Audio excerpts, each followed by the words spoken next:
Hi, class. Great job last week. Pretty much everybody turned in their work and everyone did it correctly, and it looked really good. I was really pretty pleased with the results. So this week we're just going to carry on. I just want to quickly go through this lecture. You don't have to watch this video if you don't want to. If you want to just read the materials and understand them, that is fine. But I'm going to include this video just so that we have a lecture that would be similar to what I would do if we were in person. These are the subjects that we're going to be covering. Okay, raster images. So generally speaking, when we talk about computer graphics, you will see that there are pretty much two categories of them, okay? When we're talking about 2D computer graphics, there are what we call raster images, and there are vector images. We'll talk about vector images a little bit later. Raster images are probably what you're most familiar with. The idea here is that the images that you see, both on your computer and the ones that you create, are made up of pixels, okay? Which are just tiny little squares. So you can see it here. If you look at this picture right, it's actually made up of each one of these pixels. A pixel stands for one picture element. When you see 3D games, like let's say Minecraft, those are voxels. They're volumetric elements. Okay, so that's what a pixel stands for, in case you were curious. So that is a raster image. The idea is you have many pixels. You have enough resolution, enough of them that they are tightly spaced close enough. It will look like an image, and you won't necessarily see the pixels themselves. Okay, so sometimes you'll hear the term called bitmap because it is a map of bits. Okay, just think of it as a bit grid, and every square in the grid has a pixel, and those are colored and have a value, and then that's how a picture is made, right? So some ways that we can describe them is DPI and PPI. You'll hear these terms that are often kind of used interchangeably. They, for all intents and purposes, we'll say they're the same. One stands for dots per square inch, and the other one is pixels per square inch. So dots per square inch is actually for print, meaning stuff that you're going to print. Like if you're on a printer and you're printing something, you're printing in DPI.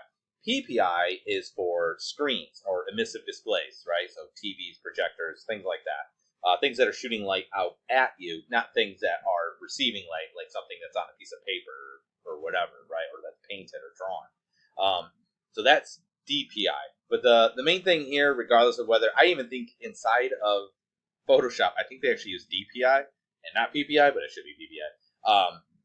But the idea here is just that it's how many pixels, if I were to take 1 inch of this screen, how many pixels are in that square inch. So typically for video, we usually want around 72 PPI in order for it to be kind of acceptable.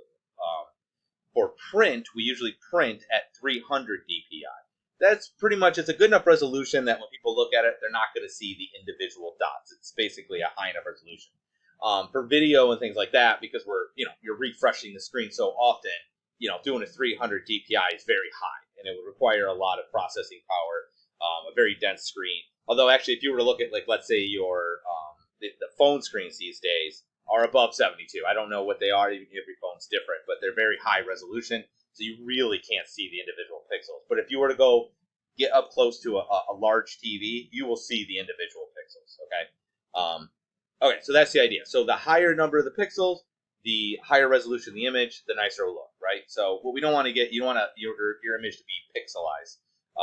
So some of you guys, like in the last assignment, you chose pictures that were too low resolution, and you might have re-cropped them so that they would be, the 6:9 by 300 PPI. But then you're going to end up getting this kind of like artifacting thing, right? We can see the individual pixels, and that's not very good. All right, so that being said, one of the things that we also have to deal with are what we call codecs. So it just stands for code, decode. And what that means is that if you were to look at the entirety of an image, right? Let's say we look at this image. This would be a very large, it's a lot of information. If it has to store every single one of those pixels, it becomes a very large file, and that is bad because it takes up space, but it's also bad because it won't, like again, if we were doing video or whatever, it won't play as quickly. It'll be slower to load, it'll be slower to clear, things like that. So typically for most images, most things actually on a computer, they usually use some sort of codec. So usually you'll see that when they talk about that term, they're usually talking about either images or video, okay? Images are a little bit easier. So for the most part, when you see an image, it uses a spatial codec. And what that means is that they all have their different like algorithms of how they're doing this. But in the most simplest terms that I could kind of explain this is that most often they look for redundancy. And what that means is if there's an area, so let's say for instance we were to take these glasses, right?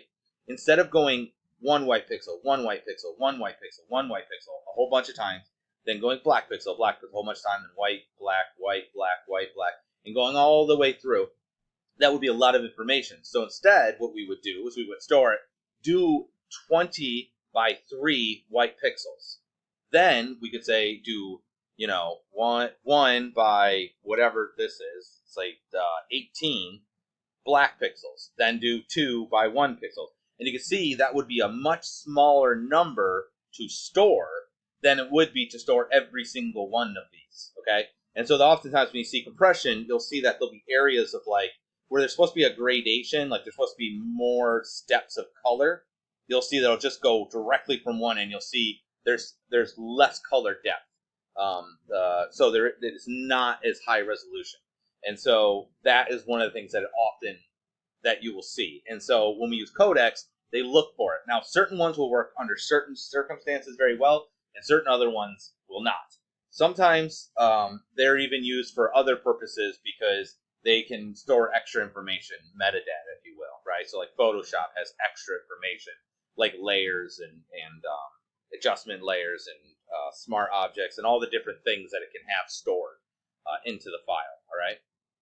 All right, so these are some common ones that you're going to see that you probably have already seen anyway. Most of you guys are pretty computer literate at this point, but for those of you that maybe are not as computer-y. So the first one's JPEG, Joint Photographer Experts Group. Basically, that is used for photography. That was originally what it was designed for. It's probably still the most common file image format you're going to see when you use a camera, be it a fancy DSLR camera or even just a camera on your phone. The default that it's going to create is going to be JPEG. That's just the typical what it's going to produce. Generally speaking, they're pretty small, like file size-wise. They become pretty compressed, and they maintain most quality. Now, sometimes you can see some that they are pretty low, and they're not as good as they could be. They're not as great as something that was a lossless format, right? We'll say it's lossy when it compresses quite a bit. So they're pretty good, but typically you'll see those for things that have textures and like photos and that sort of thing. All right. That's what you'll typically see those for. There's the GIF, which are some of you guys say GIF, but the dude said GIF. Anyway, graphics interchange format, that was made for the internet as a really limited color palette. So I think it's like 256. So like this would look like a GIF where you can see the steps of color, right? They don't blend in between. So the quality is very, very poor. But it has a couple of things. For one, it's a very small format. You can compress things to a really small file size in comparison to all the rest of these. It's probably the smallest one. And the other thing is, which you're probably familiar with, is that it also supports animations. So I even use them on my website. I'll make animations and I make them as GIFs, which is super handy. None of the rest of these have those built into them. So I think that's probably, to be honest, why they even still exist, is because they have that built into them. But that's where they come into play. They're really good if you're trying to do graphic stuff. So like if you're doing, almost like this, but if you're doing something where it's solid colors and solid lines and there's no transitions, like even this would sort of work as a GIF because that's green, that's yellow, that's red. There's no texture, there's no variation between. For things like that, it works pretty well. But anything that's got any sort of variation in it, it's just going to fall apart. There's PNG, Portable Network Graphic. That was actually made to replace the GIF. The other thing that GIF has that JPEG does not is it actually does have an alpha channel, which I didn't mention here. Basically, it just means it has transparency built into it. So if you were to look at this picture, right, see how it's got see-through parts, right? It's not a square. Every image is rectilinear. It doesn't matter if it looks round or whatever. This image is actually a square or rectilinear image. And it just has parts that are see-through, okay? So GIF supports that, but it only supports 100% on and 100% off, which means you can't have anything that's semi-transparent. A PNG will support both. That you can go all the way from being 100% opacity to 0% opacity. So all the way to transparent, all the way to not. The quality is pretty decent. I would say it's above JPEG. And the compression, that the scale of it is actually pretty small as well. This one's becoming more and more popular. You're starting to see this a whole ton on the internet. A lot of people, this is my preferred file format. If for no other reason, JPEG doesn't support the transparency. Tagged image file format. This is not lossy, and it does contain an alpha channel, but it's pretty large. The file sizes are quite large. So you won't really see this too often. If you're a photographer person, a lot of people will store them in there just because it's not lossy. It's not compressed. Unlike the rest of these where you will lose parts of the image because it's trying to find redundancy, this one will not as much. But unlike JPEG, or even if you did Camera Raw, which I'll talk about out here, for one, this is a generic file format that anyone can open, but also it supports transparency, so it's nice in that regard. PSD, which is what I'm using primarily in this class, is a proprietary file format that Adobe has created for Photoshop, and basically it will hold not only the images or the image that is in there, but also all the extra information that Photoshop needs in order for it to work, right? So like layering and the history and vectors and all sorts of stuff that can be included inside a Photoshop document. You will find that other programs will either allow you to read a PSD file or to create PSDs, but the only reason for that is they're just trying to be interconnected with Photoshop. Photoshop is the native format for that, okay? You will find that this file format is much larger than the rest of these. So when I say much larger, I'm talking 10 to 100 times the size of these. So just be aware that this is the largest. Now, what that means, though, generally speaking, you want to keep Photoshop file format because that will store all the information, has all of your work built into it.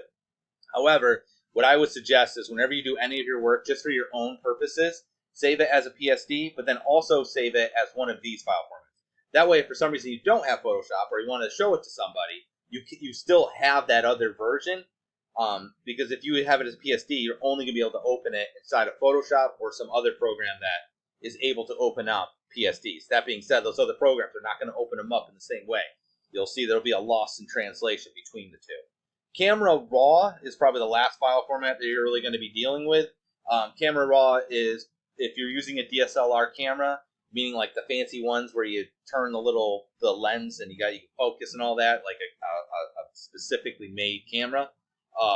You can take photos in the native format of that machine, and it's exactly what the sensor, the CCD, charge coupling device, is exactly what that sensor sees without being converted. When I take a shot with a camera, be it a fancy camera or otherwise, and you save it as a JPEG, it's losing stuff and it's formatting it into this. When I do Camera Raw, it's just 100% what it is. And what's nice about this is that it's very high resolution. You lose no information, and it's exactly what it is. Like there is nothing else built into it. Now, the problem with Camera Raw is that is a odd format that is very difficult to work with. Most programs will not allow you to utilize Camera Raw. Even when you open up Camera Raw inside of Photoshop, it actually opens up like a separate window, almost like a mini program inside the program called Camera Raw, that allows you to convert it before you bring it into Photoshop. So it's kind of a clunky, heavy file format. But if you are a photographer, I would probably generally shoot in this because that's will give you the most flexibility and the most bang for your buck. It's just you're just going to have to be really good about file management and keeping things stored and having enough memory and stuff for it. Okay. So these are the general file formats you're going to see. Sorry that took a little bit, but it's important information to know just for when you're saving things and such. Color models. Okay, so when we store our color, there are basically two color models that you're going to pretty much see. There's the RGB and CMYK. The main difference between these two is RGB are for emissive displays, CMYK is for submissive.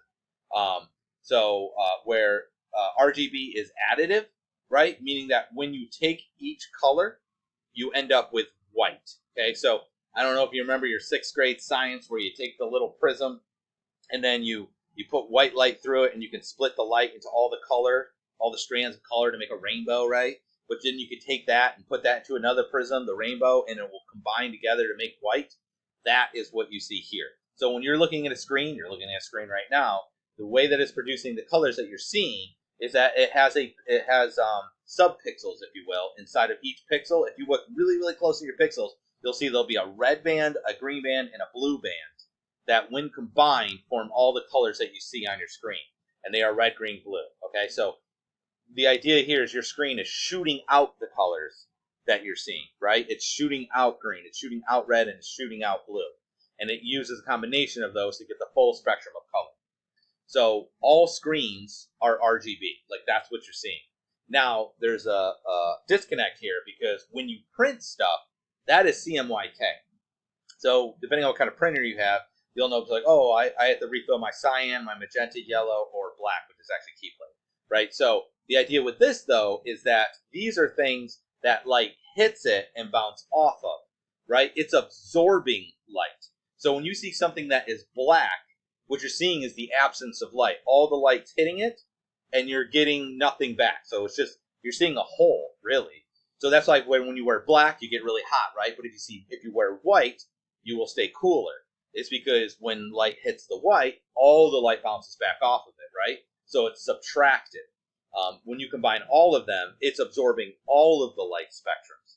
So anything that's printed, anything that's flat, that's not shooting light out at you, that is CMYK, all right? So there's some differences between these two. You can read them in here as well. But one of the things that you'll notice is that when you are working on your screen, we're working in RGB, and I'm sure you've run into this, right? You'll make something on your computer, and you're like, oh, it looks great. And then you go to print it, and it does not look like what your screen looks like. The reason being is that you're using two different color models. Now, there are ways around this. So at Cecil, we have all of our monitors are,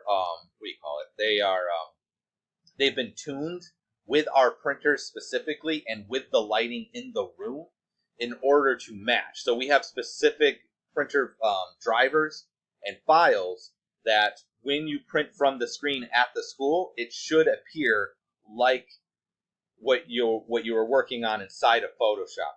But just be aware that there's always going to be a separation between those two. So you don't always get exactly what you see on your screen when you print, because they're not working the same way. It tries to convert it, but it's not always the same. And so you have to kind of take that into account. Scanning and printing, I'm going to more or less skip this just because we're not going to be doing that in this class because we're not here. But just be aware that the scanner uses CCD. It's the same thing that's inside of a camera. But you don't have like the walleye thing because there is no lens distortion, because it's a bar that moves across the screen. So there's a nicety there. You end up with an orthographic image as opposed to something that has perspective. So anyway, yeah, but we're going to skip this. None of that really matters. You don't need that. We don't need that. We have a bunch of printers, but again, you're not going to need to know any of that. All right, so what we're going to do for this class, we're going to use what we call destructive editing. So there's two kind of workflows inside of Photoshop. One is destructive and one is non-destructive, okay? So destructive means that when you make a change to a pixel, that means that I am 100% changing that pixel, right? So if I have an image and I tint it red, right? Let's say it's whatever picture, I tint it red. Those pixels that represented whatever color was there before that have now been tinted red, they are red now. That is destructive, right? Or if I have a picture and I draw on top of that picture, you have a piece of paper and we draw on it, right? That's destructive. I can't get that back. I can't remove that coloring. It's just that. That's what it is. It's destructive, okay? Now, some things need to be destructive because it's just the way they are. So, for instance, the drawing example. If I were to draw something, I'm naturally drawing over something. There's no way to make that non-destructive, okay? But back with the example I was talking about before, if I want to tint something, I can instead put a layer over top of my image that has a red tint to it that doesn't affect the image underneath. It's just a layer that manipulates the layer underneath it. And I can always remove that layer whenever I want to, okay? So we have adjustment layers. And you'll see that later on. We're going to talk about non-destructive next week. Generally speaking, when possible, you want to work non-destructively. That is the preferred method.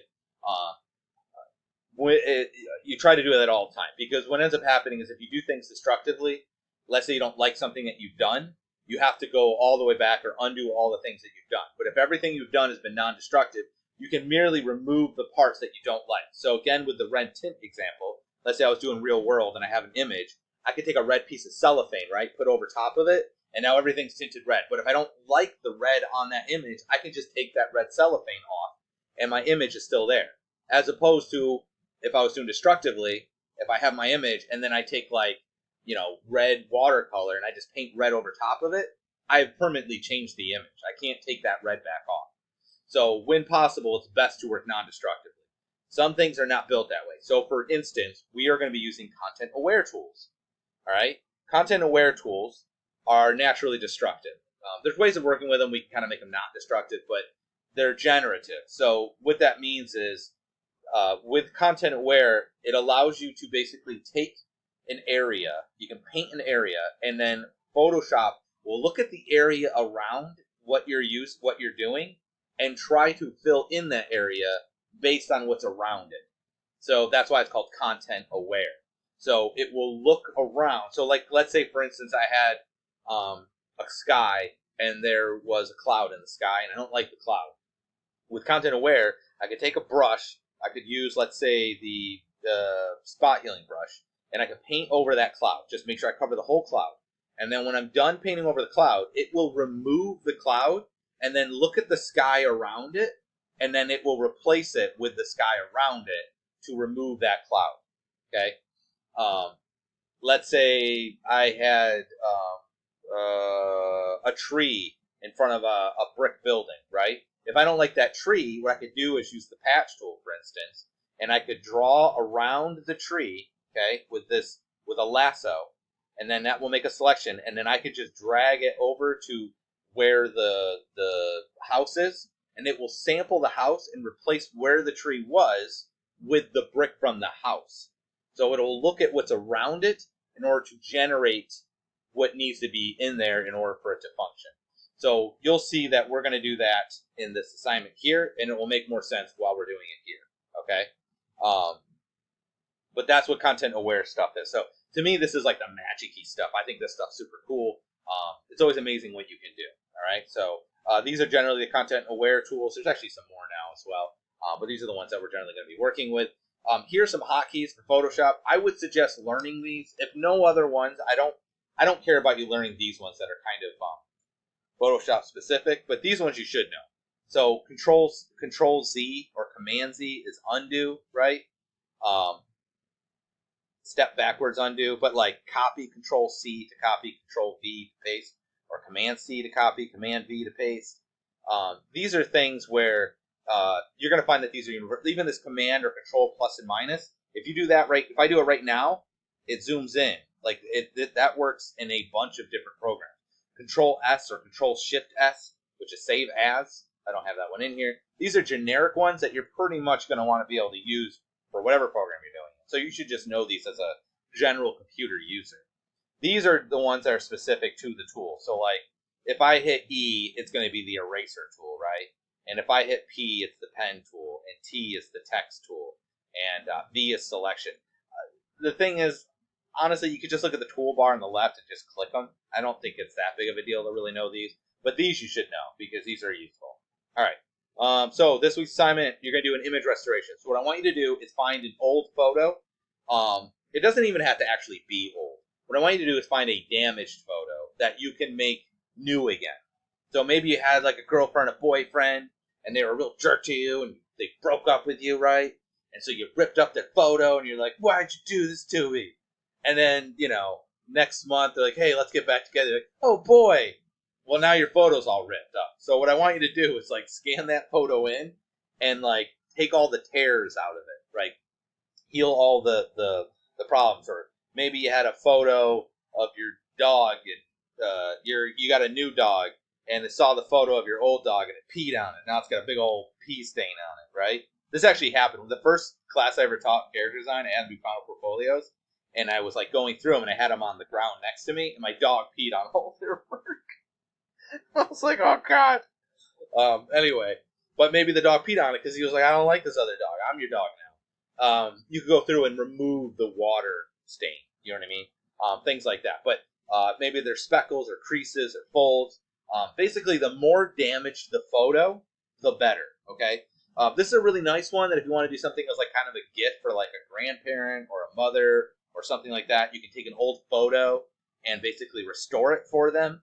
If you want to do that, that's fine. Now, if you can't find a damaged photo or you don't have something, you can go online and find something that's particularly damaged. But what I would say, anytime you find anything online, you need to make sure that it's high quality, meaning it cannot be low resolution. I don't want something that's like 900 pixels by 600 pixels.